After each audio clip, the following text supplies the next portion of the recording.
case briefs, and so much more. LSData's got what you're looking for.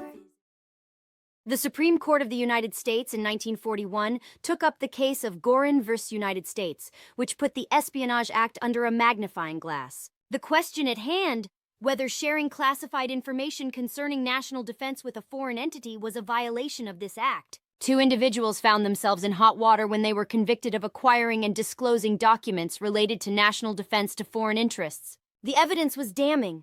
They had obtained reports on Japanese activities in the U.S., keeping tabs on official movements and suspected espionage strategies. However, they were not done. They then turned around and presented these reports to a foreign agent. A direct breach, it seemed, of the Espionage Act. However, the defendants challenged the breadth of the Espionage Act. Could it indeed include any and every kind of information related to national defense? To them, this appeared too vague and potentially in violation of their right to due process. The court, rising to the challenge, clarified its stand. The justices unanimously agreed.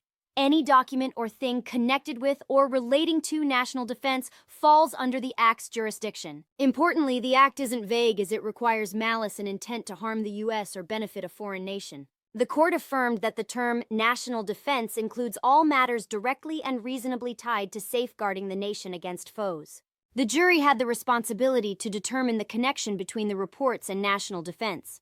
They had to rule if the defendants' actions indeed constituted espionage. In the course of its verdict, the Supreme Court upheld the appeal court's dismissal of alleged errors in the conspiracy count. After all, it's the court's duty to give legal instructions while the jury fleshes out the facts. So, in Gorin v. United States, the Supreme Court clarified the breadth of the Espionage Act and validated its relevance in maintaining national security against foreign intervention.